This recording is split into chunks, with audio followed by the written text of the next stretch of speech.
The silence in the apartment was the heaviest thing I owned. It wasn't a peaceful quiet. It was the deafening echo of absence. Sarah had been gone for 5 years, a terrible, sudden car accident that ripped the light out of my world. The initial screaming pain had faded, replaced by this gnawing hollowness, a mental numbness that insulated me from the world. I was trying, though. I really was.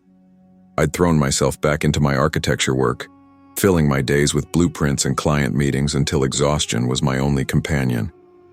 Evenings were for forcing myself out with friends, listening to their laughter and trying to remember how to join in, pretending the gaping hole in my chest wasn't expanding with every passing hour. One particularly cold Tuesday evening, I arrived home late. The air in the living room felt oddly crisp, like a window had been left open in the dead of winter, though I knew everything was sealed tight. I shrugged it off, attributing the chill to the building's old, inefficient heating system. It was the kind of trivial detail you use to ground yourself when your mind feels dangerously adrift. I was scrolling through the news on my phone, half-heartedly chewing on a stale piece of toast when the screen flashed with a notification. It wasn't a familiar contact. It was a number I hadn't seen active in half a decade, a number that had been disconnected the month after the funeral. Sarah's number. My heart slammed against my ribs. I stared at the contact name, just her first name, the one I had saved, and the incoming message. "Come home quickly, someone got in." For a long moment I didn't breathe. My first rational thought was a surge of cold anger. It had to be a technical error, a glitch in the system, a bizarre phone company recycling her old number, or worse, a sick, cruel prank from someone who knew too much. I felt a wave of nausea, shoved the phone onto the coffee table and tried to dismiss it, telling myself that grief was making me paranoid. I got up, walked to the kitchen for a glass of water, and was halfway back to the living room when I stopped dead. I had definitely pulled the bedroom door shut before I left for work that morning, a meticulous habit I'd adopted after Sarah died. Now the door was ajar. I hesitated, my palms slick with sweat. I reached for the light switch. The sudden flood of yellow light revealed nothing out of the ordinary. The door was just slightly open, maybe an inch or two. A draft, perhaps? I slowly walked over and pushed it shut. I listened to the satisfying, dull click of the latch. Lying in bed later, trying to make sense of the message in the door, I felt an overwhelming sense of unease. I knew my attempts at rationalizing were weak. Maybe I was finally cracking. Maybe the emptiness had started to create its own terrifying occupants. I closed my eyes, desperate for sleep, wishing for the silence to return, but all I could hear was the frantic, unnatural rhythm of my own heart. The apartment felt suffocatingly normal, and that normalcy only fueled my growing suspicion that something was dreadfully wrong. The first message had been a shock. The ones that followed were a relentless siege on my sanity. They arrived at random, always from Sarah's number, always cryptic, and always infused with a chilling sense of immediate danger. One afternoon, I was searching for a misplaced file when a text flashed. "Don't look behind you." I froze, the air around me turning instantly frigid, just like that first night. Every muscle in my back screamed at me to whirl around, but a paralyzing dread held me fast. I stood there listening to the silence until the cold slowly receded, leaving behind only sweat and terror.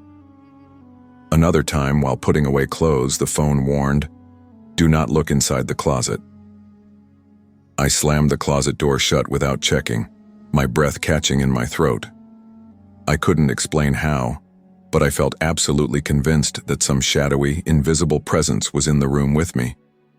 Sometimes, I'd catch a flicker of movement in my peripheral vision, a shapeless smudge near the hallway, a disturbance in the air, that would vanish the moment I turned my head to face it directly. My exhaustion deepened, turning into a constant, debilitating anxiety. I couldn't sleep. Every creak in the floorboards was a footstep, every distant siren a warning. My friends noticed. I tried to explain the messages and the cold spots, but my voice shook, and the words sounded ludicrous even to my own ears.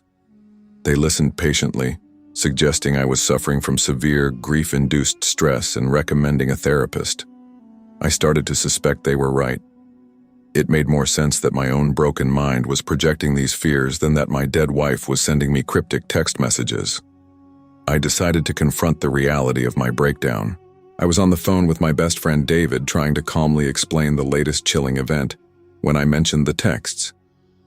"It's insane, David," I said, "that I keep getting these warnings from Sarah's old number." David paused, a long, heavy silence stretching across the line. "Wait, are you talking about the texts you sent me last week? The ones about someone watching you?" "What? No, those were just me being paranoid," I mumbled. "I mean the ones from her number." "Those are your number, man," David said, his voice hesitant, laced with genuine concern. "The two you forwarded me, the ones that said 'get out now,' they came directly from your phone." The blood drained from my face. I hung up the phone, my hand trembling as I checked the message log. I scrolled back, tracing the warnings. The cold, the shadows, the warnings. I saw the phone number listed. My stomach clenched. They were all listed as sent messages. I had sent them to myself. The realization struck me like a physical blow. The messages, the warnings, the terror. It wasn't a cruel prank or a technological error. It was me.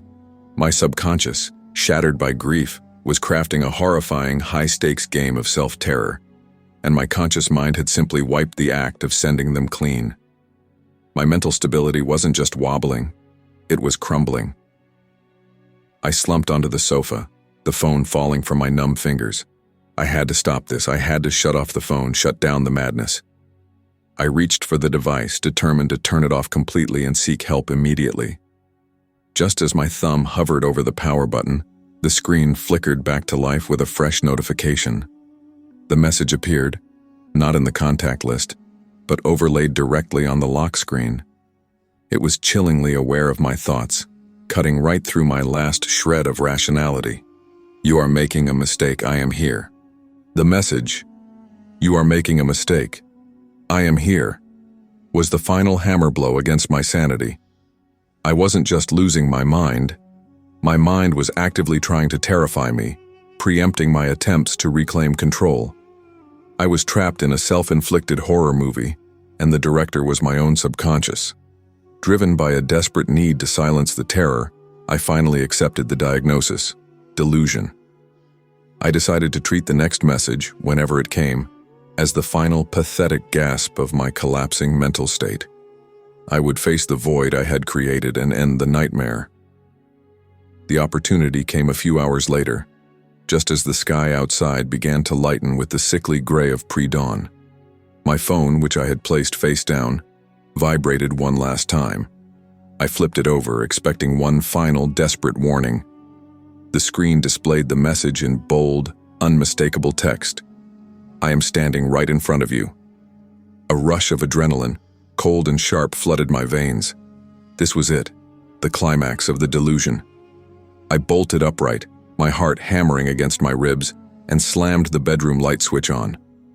I stared into the empty space before my bed. Nothing. I swung my gaze toward the doorway, then toward the kitchen entrance. The shadows were banished by the harsh electric light. There was no one standing in front of me. There was no one in the apartment at all. A wave of dizzying relief washed over me, quickly followed by a profound, crushing exhaustion. I was safe. I was just profoundly, tragically ill. It was over. I let out a long, shuddering breath, my shoulders dropping as I registered the silence. I took a step toward the kitchen, leaning against the counter, ready to face the first day of my recovery. And then, I felt it. A touch, icy cold, yet strangely familiar, like a ghost of an old embrace. It was the distinct sensation of fingers pressing gently into the back of my neck just below my hairline. In that single, terrifying microsecond, the reality of my delusion fractured. I gasped, unable to move, unable to scream. I didn't turn around. I didn't have to. For an instant, a terrifying, luminous flash, I saw her. Reflected in the dark glass of the microwave door right behind me was the unmistakable image of Sarah. She was smiling. the gentle, familiar curve of her lips that I remembered so perfectly. But her eyes, they held a deep, ancient emptiness, a profound, chilling lack of life or warmth. It was the face of the woman I loved, worn like a mask by something terrifyingly indifferent. The image vanished as quickly as it had appeared, melting away from the reflective surface, leaving only my own wide-eyed reflection staring back. The icy touch lifted. I stood there, paralyzed, straining to hear, to feel, to rationalize. Was the sight of her my mind's final, desperate attempt to hold on to its terrifying creation? Or had my breakdown, my self-induced terror, somehow breached the barrier and opened the door to something real, something supernatural? The silence returned. The electric lights hummed. And then, slowly, deliberately, the door to the hallway, which I had meticulously closed, began to swing inward, without a sound. I stood alone in the brightly lit kitchen, staring out at the hazy pre-dawn sky, unable to move, unable to scream, completely lost. The question remains, did the ghost of my wife truly return to bid me farewell or inflict terror? Or was the last flicker of her smile merely the final, fatal lie of my own shattered mind? In the brutal light of dawn, the difference between reality and delusion had ceased to exist, and I was left, suspended in the unbearable, terrifying uncertainty.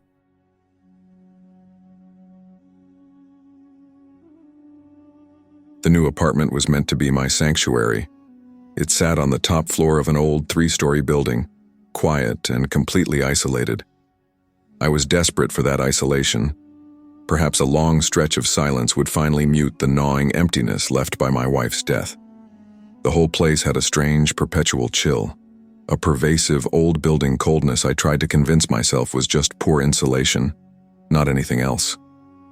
I spent my first evening unpacking half-heartedly, surrounded by boxes and the deep, unsettling quiet. This quiet, I thought, was what I needed to find peace. It was around 11 that night when the quiet broke. A noise started directly above me.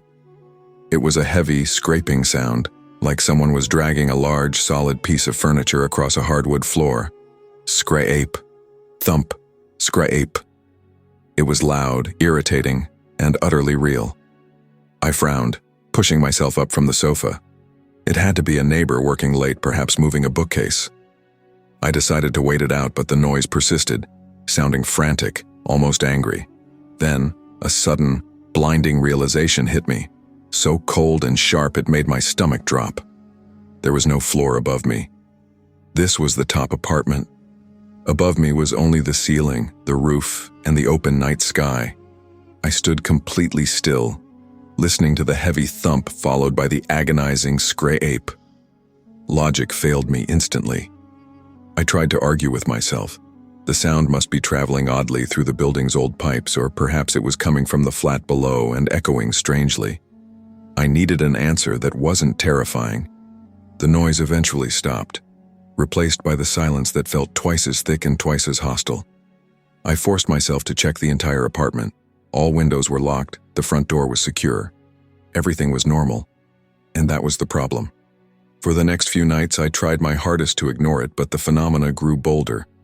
Sometimes the sounds morphed from dragging furniture to heavy, deliberate thuds, as if something immense was simply dropping onto the ceiling and waiting. One night, while I was reading in bed, the light bulb in the bedside lamp suddenly flickered off and on 3 times, quick and sharp. I sat bolt upright. Then, I felt a slight, unmistakable pressure against the bedroom door, like someone was leaning into it gently, slowly pushing. I whispered, "Hello?" But there was no reply, only the heavy, cold silence returning. I reached for the light switch, flooding the room with brightness. As I scanned the corners, I caught a glimpse of something, a fleeting charcoal gray shadow that darted out of the corner of my eye and vanished before my head could fully turn. It was gone, but the feeling of being watched, of being not alone in the quiet flat, was now absolutely overwhelming. The sanctuary had become a stage, and I was the reluctant, terrified performer.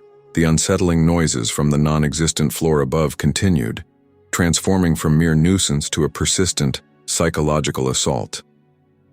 The dragging and thumping were now interspersed with high, faint whispers, so fleeting I couldn't distinguish a single word, yet they always sounded like they were calling my name. Sometimes it sounded terrifyingly like a body hitting the floor, a sharp, sickening thwack that left me breathless.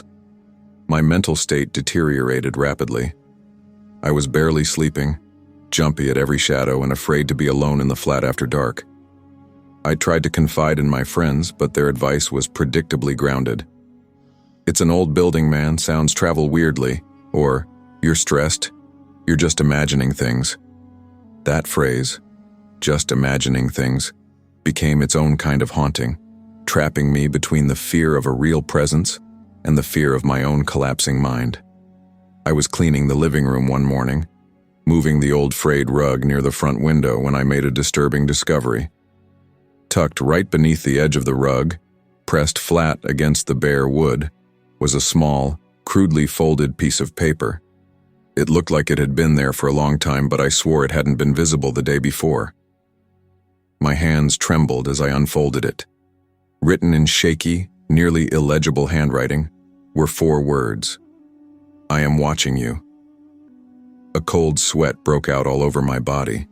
This was no longer just auditory. This was a physical intrusion, a message left for me to find. How could a note appear here? The logical part of my brain screamed, someone slipped it under the door. But the other part, the part that had heard the steps above my ceiling, knew better. The terror intensified, but it also bred a strange, obsessive curiosity. I began to monitor the sounds. One evening, as a heavy thud echoed from the ceiling, I was already moving toward the sound, mentally counting my steps toward the hallway. I realized that the sound had occurred before my own footsteps could have triggered any vibration. It was separate, independent. It was something heavy moving while I was stationary, or perhaps something moving faster than I was, shadowing me from the unreachable space above. It felt like someone else had the lead in this terrifying game. Later that week I saw it again, the fleeting shadow. But this time, I didn't turn away. I stood still, fixating on the dark corner of the living room. The blur of charcoal seemed to hold its ground, gradually becoming a dark, stationary silhouette like a human shape standing still in the gloom. It wasn't quite solid, but it was there, watching the light flicker. I felt a dizzying surge of panic and a desperate need to know. Was this the proof that it was real? Or was it the final terrifying visual collapse of my sanity? I didn't know which outcome was worse. I knew one thing. I couldn't just imagine it away anymore. Something was either in the flat's darkness with me, or it was irrevocably broken inside my own head. The fear of insanity finally surpassed the fear of the supernatural. I couldn't live trapped between a haunted apartment and a broken mind. The shadowy silhouette I had seen the night before felt like a dare, and I decided to accept it. I needed to know once and for all whether I was facing a ghost or a delusion. My attention turned to the hatch in the ceiling, the small locked door that presumably led to the unused roof space, the very place the sounds seemed to originate. I knew there was no floor up there, but I had to see. Armed with a flashlight and a rusted screwdriver, I forced the lock and pushed the heavy hatch open. A wave of the familiar, inexplicable cold washed over me, but I didn't hesitate.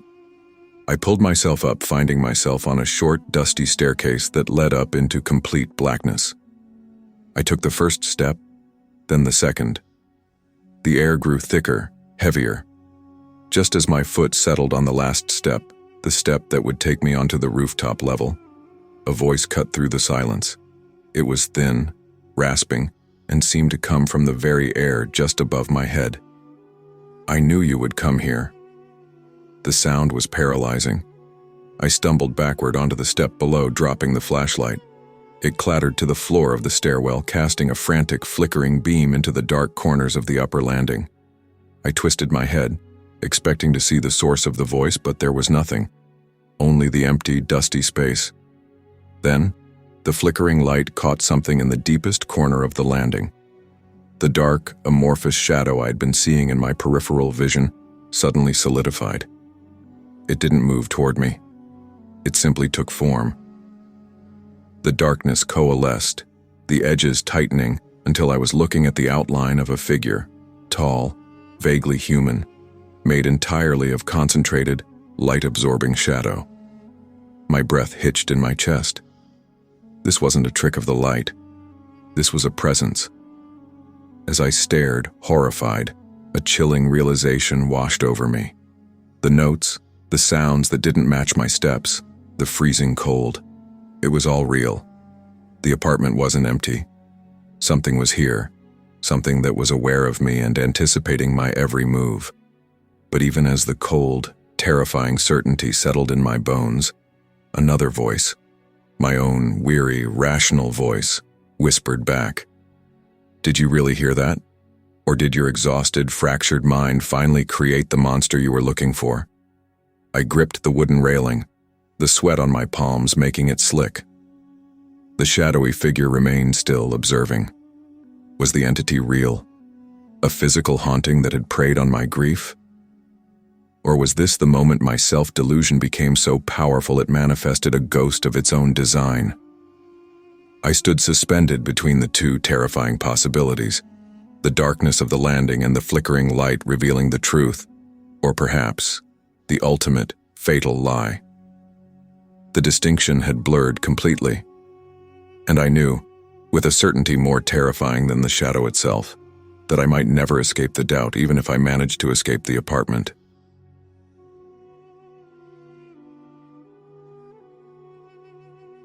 The apartment was always too quiet. Sarah's death had left a vacuum that no amount of ambient noise or television could fill. That's perhaps why, out of morbid curiosity, I had brought my sister's old baby monitor home. She didn't need it anymore, and I, having no children of my own, set it up purely as a strange novelty, a kind of electronic pet to break the monotony. It was a symbol of the life I hadn't lived, now sitting uselessly on my dresser. The first few days, the monitor remained silent, just a black plastic box on the nightstand. Then, around 2 o'clock in the morning, it suddenly whirred to life. I bolted upright in bed. A faint, tinny sound was emanating from the speaker. It was a lullaby, soft and slightly distorted, the kind of gentle, repetitive melody meant to soothe an infant. But as I listened, my heart began to pound. It wasn't my sister's baby. The tune was too slow, the tone unnaturally flat and cold. It sounded less like a loving song and more like a mechanical taunt. My initial thought was rational, technical glitch. The signal must be crossing with a neighbor's Wi-Fi, picking up some random nursery camera. But I lived in a detached building and the sound felt too distinct, too focused, as if the camera was right there in the room with me. I forced myself to switch on the display. The screen was black and grainy, showing the vague contours of my darkened bedroom, exactly what the camera unit on my dresser was facing. There were no lights visible, no signs of life, except for the occasional flicker of a small dark shadow moving quickly at the edge of the frame. It looked like a tiny, blurry figure darting just out of sight. I squinted, straining to see. It seemed less like a solid object and more like a ripple in the darkness itself. As I watched, a new element entered the sound feed. The lullaby warped, replaced by a low, indiscernible whispering. It was definitely not a baby's cry or gurgle. It sounded like someone was trying to form words right against the monitor's microphone, muffled and sinister. I checked my phone. The time read 2:05 a.m. I looked back at the monitor's small digital clock embedded in the display. It flashed 12:30 p.m. A chill, far deeper than any logical explanation could account for, settled in my bones. The fact that the internal clock on the monitor was completely distorted, showing midday when it was the dead of night, was the first concrete sign that this wasn't mere signal interference. Something was using this object, and whatever it was, it didn't operate on the normal rules of time or reality. The lullaby faded, replaced by that heavy, loaded silence, leaving me alone with the realization that my innocent little gadget had just opened a door. The rational explanation was dead. I was now firmly in the territory of dread. The noises from the monitor became a terrifying routine.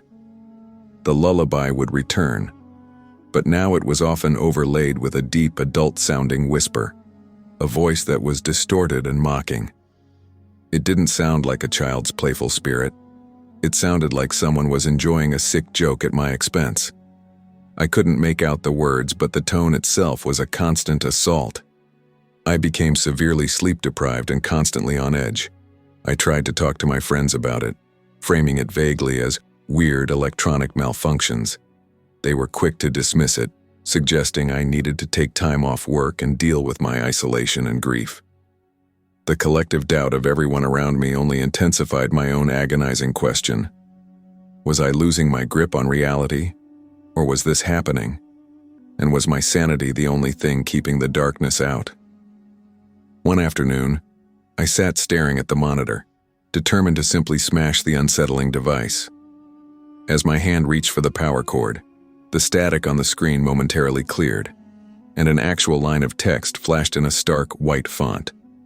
It held none of the ambiguity of the whispers. It was a direct address. I am right beside you. Do you see me? A cold, visceral fear seized me. I scrambled backward off the sofa, my eyes darting frantically around the room. I checked every corner, every shadow, the curtains, the closet. Nothing. The room was empty. But when I forced myself to look back at the monitor's screen, the image had shifted. The camera, which was fixed and aimed at the wall, now seemed to capture a perspective that was entirely different. Instead of the static view of my wall, the frame was tight, low to the ground, and appeared to be looking up at the very spot where I was standing. It was the chilling realization of another person's point of view. The camera had not moved, yet its vision was being hijacked. Or perhaps, it was simply showing me what was actually standing in the room with me. The shadow I had glimpsed before was now huge and distorted in the lower corner of the screen, moving slightly as I backed away. I was no longer just hearing sounds. I was being seen. I was being documented. My confusion tipped into utter terror. The monitor was definitely a conduit, a link to something that was actively here. Desperate to break the connection, I snatched up the device and fled to the spare bedroom, slamming the door shut. I shoved the monitor into a cupboard and shut the door on it. But even through the solid wood, the faint, sickening sound of the distorted lullaby was still clearly audible, as if the monitor was amplifying the darkness from the inside. I knew then that moving the device hadn't saved me. Whatever was using the monitor had already found its way into my space, and now it was simply confirming its presence. The terror of the floating text and the unseen viewpoint had pushed me past the point of sleep or rest. I was consumed by a dreadful certainty that the monitor was not merely malfunctioning, it was acting as a conduit, a gateway for something actively malicious. I knew the final confrontation was imminent, and I decided to meet it on its own terms. I retrieved the monitor from the cupboard, placing it on my nightstand. I stared at the time. 3:15 a.m. I was waiting for the infamous devil's hour. My nerves were shredded, but a strange, fatalistic calm had settled over me. At precisely 3:33 a.m., the screen, which had been softly displaying static, instantly flared with a blinding, unnatural luminescence. The sudden light illuminated the room in an eerie, unsettling glow. The image on the display was no longer blurry or peripheral. It was a close-up, sharp, and undeniable. It showed the shadow taking a clear, human form, positioned directly in front of the lens. The figure was utterly distinct, standing unnervingly close. It had a smile, a wide, horrible curve that stretched unnaturally across its dark features. But its eyes, they were entirely devoid of light, filled with a chilling, absolute void. I tried to scream, to leap from the bed, but the fear had paralyzed me. My muscles locked, and I could only stare at the terrifying, smiling emptiness on the screen. It was the face of pure, self-aware malevolence. Then, breaking the silence, a final, clear message appeared on the screen, overlaid on the hideous image. Now you see me, but I was always here. In that single moment, the entire structure of my delusion and reality collapsed. The voice was not just speaking about the monitor, it was speaking about the hollowness in my life. The creature hadn't used the monitor to enter my apartment. It had been here all along, feeding on my isolation and grief. The monitor was simply a bridge, a piece of technology that gave my internal psychological breakdown a terrifyingly external, visible form. I finally managed a gasp, but it was too late. The image on the screen solidified, the smile unchanging. I was left suspended in the awful understanding. Had my immense loneliness created a ghost so vivid it could appear on a machine? Or had the spectral presence simply exploited my fragile state to gain visibility? I dropped the monitor. It hit the floor and the screen instantly went black, the chilling luminescence gone. But the oppressive, freezing presence in the room remained. I knew I hadn't defeated the haunting. I had simply turned off the light. And in the subsequent darkness, the line between my broken mind and the invisible terror surrounding me had vanished forever.